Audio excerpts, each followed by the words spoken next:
I hope you're all keeping well. I was just out getting some groceries. First thing first is Shona Samhain. And if you're not that way inclined, happy Halloween. Or, I know some people have a what's his name? Hold on a second. As I am an expert in the occult, I studied Samhain. And Samhain, the Druids used to get sweeties and bring the little kiddies in with the sweeties, and then they would kill them for the devil, for you, bunch out there. Whether it sounds like what's her name? Remember Derek and Clive? Derek. That's so there's someone who's sorely missed there. Oh, is it? You now Damien down 112. Yeah.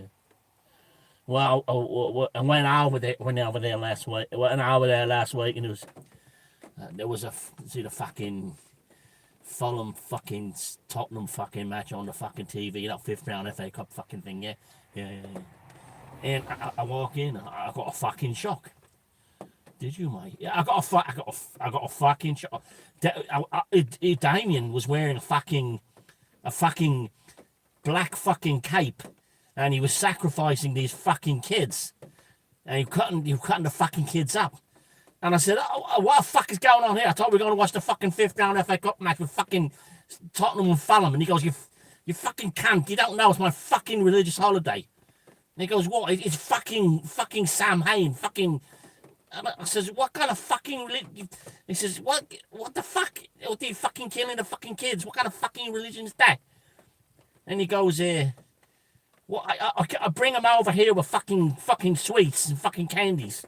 They come over to the fucking house, and then I fucking kill them. I sacrifice them to the fucking devil. I says, you fuck. I want to watch the fucking Fulham Tottenham fucking game, fifth round fucking FA Cup, you fuck. I thought we fucking agreed. And he goes, it's a fucking religious holiday. He fucking did. And then I said, okay, can I have some of the fucking Snickers and the Mars bars on the fucking table? And he fucking goes, no, you fucking greedy fuck. And I go, why fucking not? And he goes, it's a fucking tax write-off, religious exemption. And I said, you fucking mean to tell me it's a fucking religion that you fucking bring kids over on fucking Halloween, you cut the fuckers up, and then you fucking get a tax exemption on the fucking sweets you bought? And he goes, yeah, that's what happens. You go, what the fuck did you do? Well, I fucking went back home and I fucking wrote a letter to the fucking Grand Assembly of the fucking Church of England. I got the letter and I said, dear cunts in charge of God, Damien down 112, he's fucking sacrificing kids and getting fucking tax exempt for fucking Samhain because he's a fucking druid. What the fuck are you going to do about it? And I expect a fucking reply by registered fucking mail tomorrow fucking morning at the fucking latest. Too fucking right, mate. Next fucking day, no fucking letter out of a fucking cheek. A fucking cheek. So what you doing, Dane? I fucking went down the fucking that Saint fucking Swithin's church. You know, fucking vicar in there. I fucking can't. Yeah, that fucking. And I walked in, and I find a fucking cunt in his fucking rectory, on the ground, fucking naked, with a wanking off, with a white mouse on the end of his knob, and a piece of fucking cheddar cheese under his fucking skin. What do you do then? So I braced myself and composed myself with all the fucking dignity I could fucking muster. And I said, is this any fucking way to run a fucking parish? Sorry, now you know what it's like going to pub with me. And that's what that I never noticed until just now that your man sounded like Derek and fucking Clive. Oh, they were great days. That's when we had real comedy. Anyway, I hope that's, as you probably figured out now, this video is not safe for work. But yeah, Shona Samhain and all that's good stuff. It's a bank holiday, believe it or not, here in Ireland. And I'll be having my Barn Brack and my Colcannon later. And a few drinky poos to bring in the new year.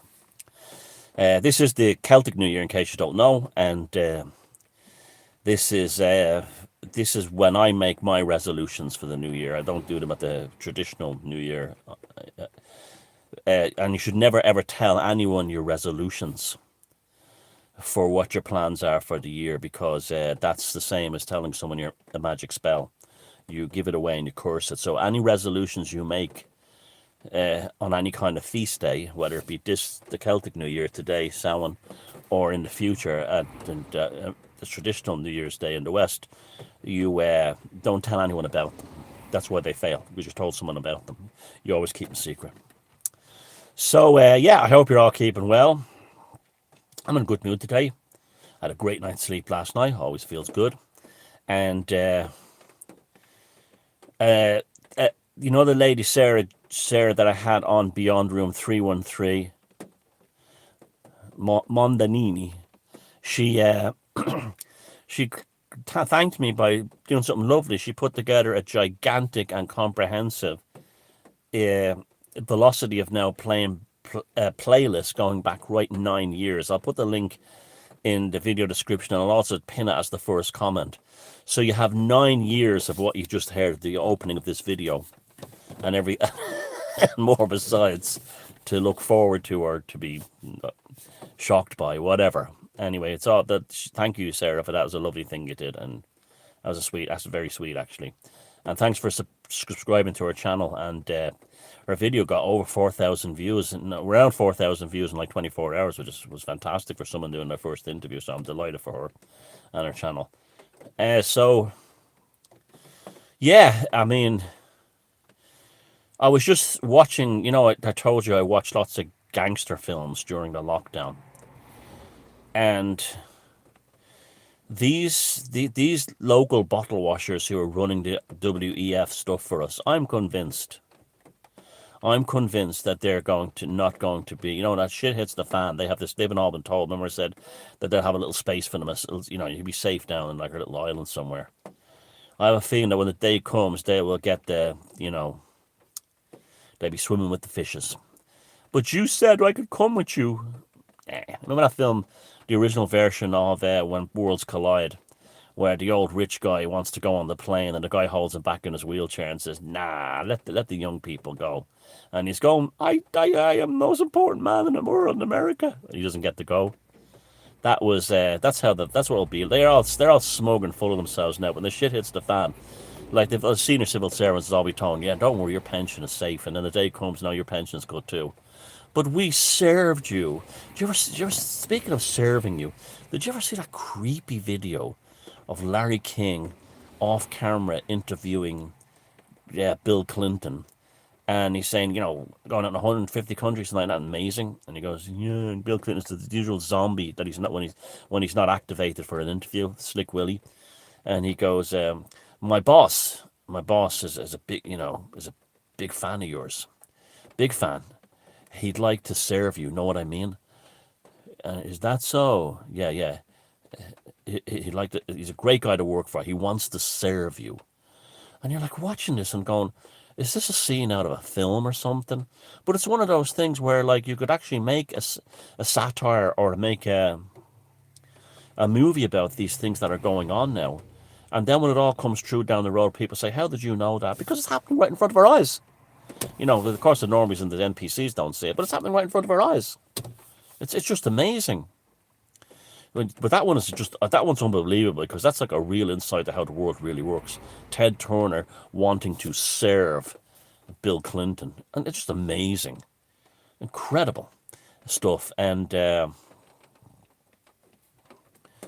is the world we live in. This is the world we live in. It's you know, like I could do a satire about, you know, in 20 years, you know, I could do one today, like, you know, Mr. Joe Normie MPC is driving down the road one day, and he forgets to put his seatbelt in, and his car stops and then pulls him off the side of the road and goes, "You have not worn your seatbelt and driven 1 kilometer. You will not have access to your Davos credit for the next 48 hours."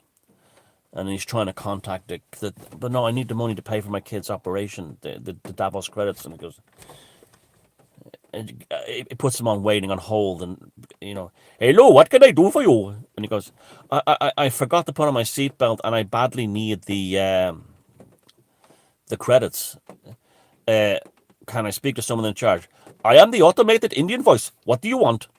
"Can I have access to my Davos credits to pay for my kid's operation?" "You violated the terms of agreement. Have a nice day." Boom. And then the car starts up again and drives him back home, and he can't change the wheel. And his kid is dying and getting sick, and he's nothing he can do about it. Because just like they stop you on Facebook, you see, when they stop you on Facebook for a month, for whatever they deem, or you lose your Twitter account, what you're getting is a science fiction movie from the future. What social credit today will be your actual means of survival in 10 years' time, 20 years' time. For the normies, we'll be okay. We're going into the parallel society outside the system. But for them, that's what it'll be like. And they'll be watching my video of me doing this now and saying, "How did he know that?" Because I'm not a fucking idiot like you. And you go to like the journal.ie, and if anyone makes a semi-sentient comment about something like this that's actually realistic, and you get the types to go, they put a gif of a cat with a tinfoil hat, or go laugh out loud, and they won't offer the conversation. You go to their Facebook pages and they're all identical. They're all the same. There's this weird obsession with English soccer and the biggest teams, Liverpool, Man United, because they have to be with the winning team. Just pictures of them with a rake of pints in front of them in a Celtic jersey. Just the same. They live in paralyzing terror of not doing the right popular thing that everyone else does. And they're the ones who are going to be the most, and they're already being crucified. They're the ones that be sitting in the dark this winter going, "How come Mustafa Al-Falyaraz across the street from Ukraine screaming dogger's rat at my wife every 5? How come he gets a brand new house and my mortgage interest rates have gone through the roof because of Putin?" This is what they're like. And it's impossible to feel sorry for them. Impossible. Because they whenever anyone tries to warn them like us from the goodness of our heart, either directly or through satires or through any means, making videos like this, they mock, laugh, and degrade us or anyone who the messenger. And then when it happens, they act like, "How did that happen? It came out of nowhere." That's what they're like. I don't really have much to talk to it. Oh, I have one thing to talk about today. This is a good paranormal one for you guys on Samhain. Have you ever had an individual in your life that for some reason you couldn't stand or didn't want to encounter? And no matter what time you went to the shops to get your groceries, no matter what time you stepped outside your front door, no matter what time you went to the bus stop, no matter what time you did anything, that fucker was there. And you're saying, "Is this asshole following me around?" Every time I come to the shop to get a bottle of milk, it could be 9 o'clock in the evening, 9 a.m., 3 in the afternoon, the fucker is always there. Every time I walk out my front door saying I don't want to see that fucker, he walks out his front door across the street. Is he following me? Every time I get on the bus, anytime I get it, the fucking cunt gets on the bus and that's across from me. And you think to yourself, "Is this bastard following me or something?" And they're always some gormless asshole. They're always like that type. Let me tell you what's going on there. That's demonic entanglement. The low-level base entity is inside this NPC, knows that you're irritated and annoyed by this individual's presence. And your annoyance and your annoyance and your revulsion or your dislike of this asshole is actually feeding the low-level base entity inside them. And this entity knows that, and that's why it times itself to actually encounter you These entities live outside space-time, so they're watching you. So when you walk out the front door, the entity jumps into this NPC, runs outside, and you account and go, "This fuck again," and that's what that's all about. And that's how and how do you end that? You don't let him upset you anymore. That's how you end it. You don't say, "Oh, what that, well, whatever." And this is how we deal with the control grid as well. When we are upset by it, it owns us.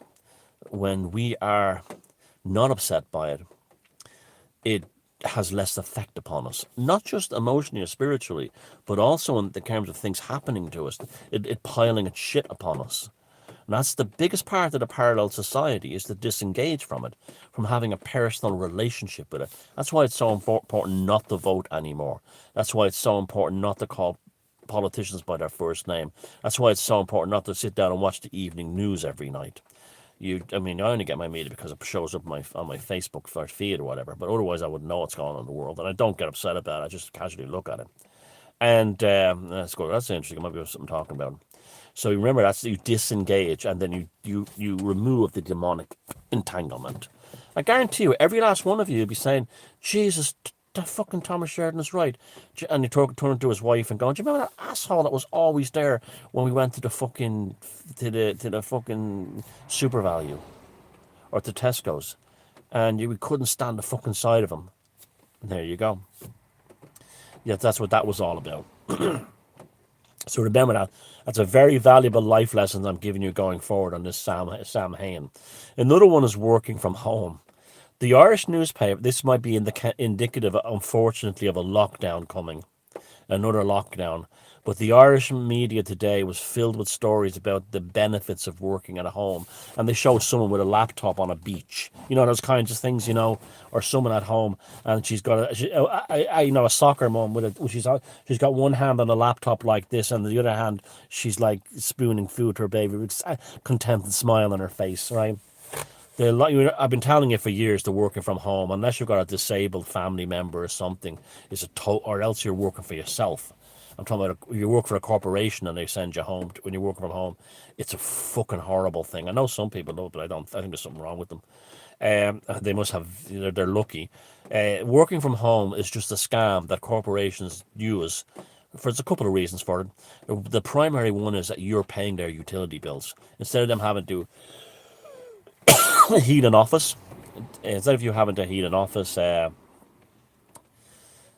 Them paying your insurance in the building, their fire insurance, utilities, even the coffee in the office canteen, and everything else for office furniture. They don't have to spend that money anymore because you're now spending it yourself at home.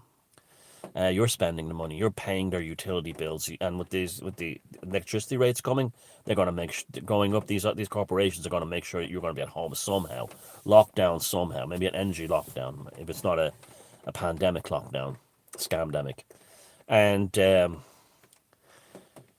what's the benefits of working at home? Nothing really, because for you personally, nothing at all. You may have it again only if you have like family members who need taking care of. There's none at all. The worst thing is you're violating the sanctity of your home by inviting this devil corporation into your home. You read my book, If Sorcery, the Invocation of Strangers, and I put such extreme emphasis on your threshold to your home is your magic circle, and you be extremely careful of what you allow over and who and what you allow over your threshold. And when you work from home, you have the demon of these demons of the corporation that you work for is now in your home. They violate the sanctity of home. That's not good for the energetic nature of the actual sanctity of the domicile and the casa. The chocked. It's not good for that. Also, think of that as a violation of your home. Another thing is that you don't get promotions because you're out of sight. This changes the whole dynamic with your holidays and vacations.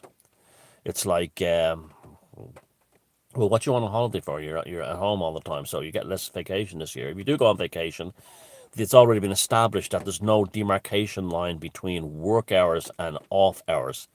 So on your kid's birthday or when you're sitting on the beach somewhere, you'll be expected to attend the meeting. You'll be expected to to issue a report, you'll be expected to answer some emails. Your whole freedom has been compromised by the dream of working at home, like the yummy mummy, the coffee, the cappuccino, no, the Nespresso.